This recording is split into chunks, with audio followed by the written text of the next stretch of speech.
Hey y'all, I am still on my road trip from Bisbee, Arizona to Sugar Creek, Missouri and back.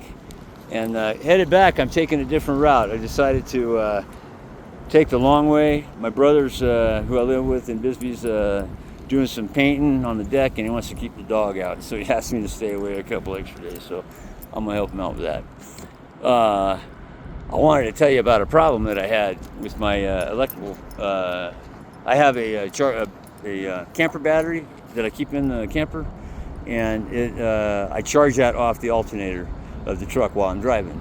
And since I'm mostly using this as a transportation, like I'm going on a trip, right? So I'm staying at rest stops and loves, man.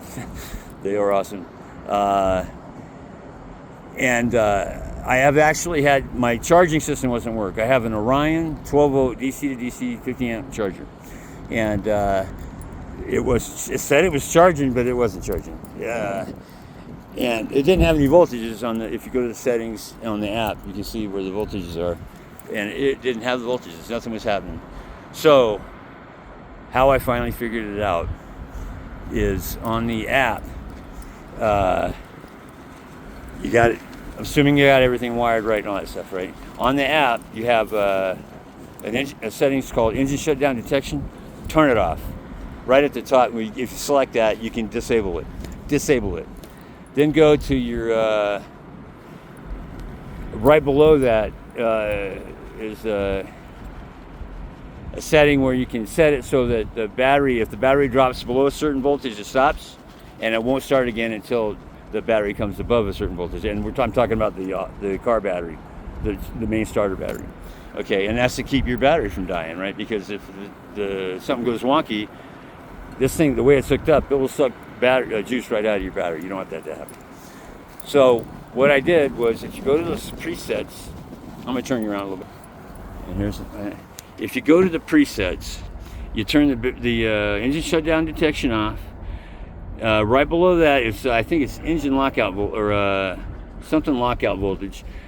Set that to maybe 12.5 for lockout and 12.7 or 12.8 for turning back on, and that protects your battery. So that basically serves as your engine shutdown detection. Not really, but it will basically serve it. And then there's another set of settings called battery settings. You can do a bunch of stuff in there, but one is factory default, and there's another where you can select your specific type of battery. Now what happens is I get into my Jeep, I start it, and it's not charging. I go to battery settings, and if it's factory default, then I change that to my specific battery. Every time it starts working. If I do that and my specific battery is selected, then I change it to factory default in the battery settings, and I exit out of there, and it starts working every time. So basically, I just go back and forth. It's a pain in the butt, and you got to check it to make sure. Every time you start your motor, you got to check it to make sure that your battery's charged. It's a pain in the butt, and I want to do something more on it. And the way this is set up right now, I'd have to buy another piece of equipment if I wanted to add solar power to the alternator, so that they can either charge together, use both sources, or select one depending on what the input is.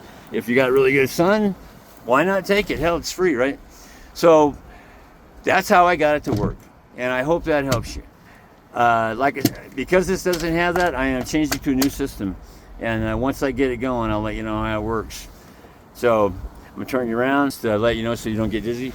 I hope that helps somebody out there. I'm sorry, I know that I'm long-winded, but keep looking down, because you won't know what's down there unless you look. Okay, love y'all. Take care.